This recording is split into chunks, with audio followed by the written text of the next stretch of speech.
La tombe d'Ernest Wandié, réduite en partie en amas de béton. Le lieu où repose un des martyrs de l'histoire du Cameroun a été profané il y a quelques jours par un homme surpris dans sa sale besogne par ce badaud. Moi, il a remarqué avec sa gauche chaussure. Il avait une chaussure qui était un peu plus longue que l'autre.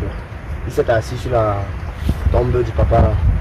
En un français, la tombe s'est écrasée le tout. Depuis l'annonce de la profanation, cet homme bâti de nombreux Camerounais, choqués par un acte qui, selon eux, est une des conséquences du laxisme des pouvoirs publics face à la montée inquiétante du tribalisme et des discours de haine. C'est regrettable que des gens puissent être capables de poser des actes pareils. Je me souviens une fois en France, lorsqu'il y a eu une situation pareille, l'État français a condamné avec la dernière énergie parce que profaner une tombe, quelle qu'en soit cette personne ou ce qu'elle a été, c'est vraiment un acte malveillant. Ceux qui ont eu à commettre ce forfait, vraiment, ils agissent contre l'histoire du Cameroun. Ernest Wandié est un symbole fort de la mémoire de la conscience camerounaise. Vouloir aujourd'hui s'attaquer à lui, ce n'est pas seulement s'attaquer aux UPCistes, à son parti dont il était le chef, mais c'est s'attaquer à la mémoire de la nation camerounaise tout entière. Ces Camerounais sont convaincus de ce que la profanation de la tombe d'Ernest Wandié est une suite logique à une conspiration savamment ourdie, dont la mise en œuvre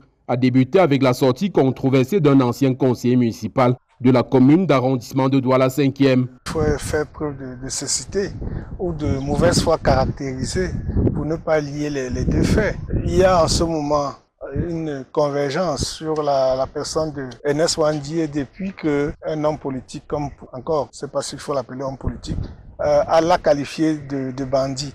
Mais de façon plus générale, ce n'est pas ce que cet homme politique aurait dit qui a mis le feu aux poudres.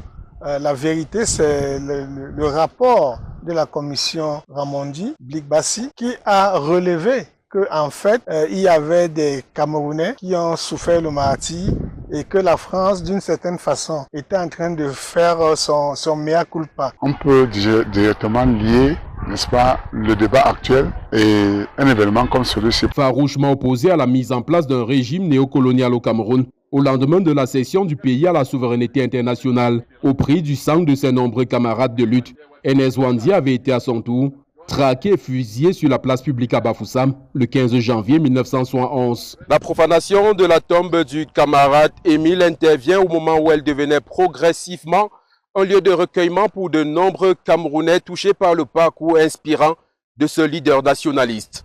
Depuis la tombe de Ernest Wandié, au lieu du plateau à Bafoussam, nous sommes Robert Kenyé et Vivien Tonfak pour Equinox Télévision.